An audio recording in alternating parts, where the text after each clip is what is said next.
વડોદરામાં માંજરપુર આધ્યાત્મિક સંકુલ ખાતે નિઃશુલ્ક થેલેસેમિયા ટેસ્ટ યોજાયો હતો, જેમાં 750 જેટલા યુવાનોને ટેસ્ટ કરાવ્યો હતો।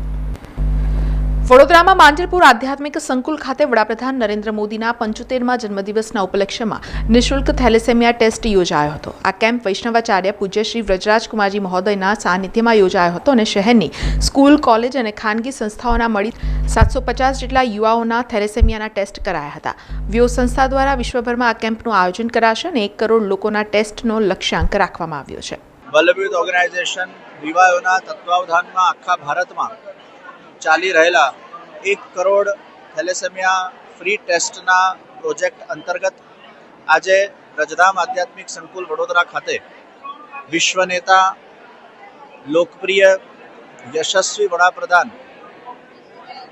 શ્રી નરેન્દ્રભાઈ મોદીજીના 75મા જન્મદિવસના ઉજવણીના ઉપલક્ષ્યમાં વલ્લભ ઓર્ગેનાઇઝેશન વિવાયો દ્વારા આજે 750 ફ્રી થેલેસેમિયા ટેસ્ટિંગનો કાર્યક્રમ અહીંયા રાખવામાં આવ્યો।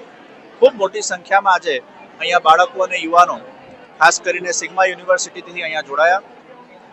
વલ્લભ ઓર્ગેનાઇઝેશન વિવાયો નરેન્દ્રભાઈ મોદીજીના જે જીવનના અંદર રહેલા જે સૂત્રો છે એને બાળકો સુધી અને યુવાનો સુધી આ કાર્યક્રમના માધ્યમથી પહોંચાડી રહ્યા છે। નરેન્દ્રભાઈ મોદીજીનું જીવન એ સૌ માટે પ્રેરક છે। એક નાનું બાળક સ્ટેશન પર ચાય વેચતું અને એના અંદર એક સંકલ્પ જાગ્યો કે મારે મા ભારતીની સેવા કરવી છે, અને આ 75 વર્ષનું એમનું જીવન જુઓ, એમને આખું જીવન મા ભારતીની સેવામાં ખપાવી દીધું છે। औरों के लिए जो जीता है, औरों के लिए जो रोता है, उसका प्रत्येक कर्म गीता और हर आंसू रामायण है। आज भावने नरेंद्रभाई मोदी પોતાના જીવનમાં ચરિતાર્થ કરતા આવ્યા છે। આદરણીય વડાપ્રધાન માન્ય નરેન્દ્રભાઈના 75મા જન્મદિવસ નિમિત્તે અનેકવિધ સેવા કાર્યોનું આયોજન થઈ રહ્યું છે।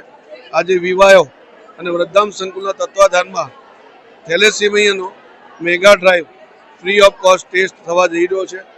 આ કાર્યક્રમ આયોજિત કરવા બદલ અને મહારાજશ્રીના આશીર્વાદથી જે કાર્યક્રમ આયોજિત થયો છે, વિવાયોના સંપૂર્ણ ટીમને ખૂબ ખૂબ અભિનંદન અને શુભકામનાઓ પાઠવું છું। વિવાયો વડોદરા દ્વારા આજે 750થી વધારે બાળકોના નિઃશુલ્ક થેલેસેમિયા ટેસ્ટના કાર્યક્રમનું આયોજન કર્યું છે।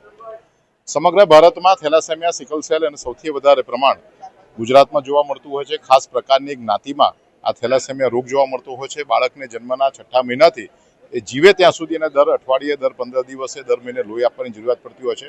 ત્યારે આ રોગને અટકાવવા માટેનું એકમાત્ર જો કોઈ ઉપાય હોય તો એ થેલેસેમિયા રોગનું ટેસ્ટ કરવા માટેનું છે।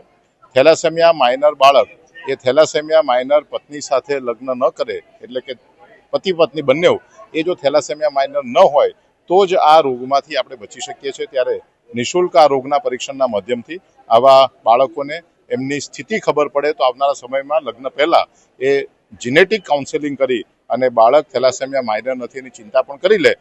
એટલે આ પ્રકારના પ્રયત્ન એ ઘણા ખર્ચાળ હોય છે। રેડક્રોસ સોસાયટીના માધ્યમથી, ગણદેવિકા જ્વેલર્સના માધ્યમથી, સિગ્મા યુનિવર્સિટીના માધ્યમથી આજનો આ કાર્યક્રમ સફળતાપૂર્વક પૂર્ણ થયો છે।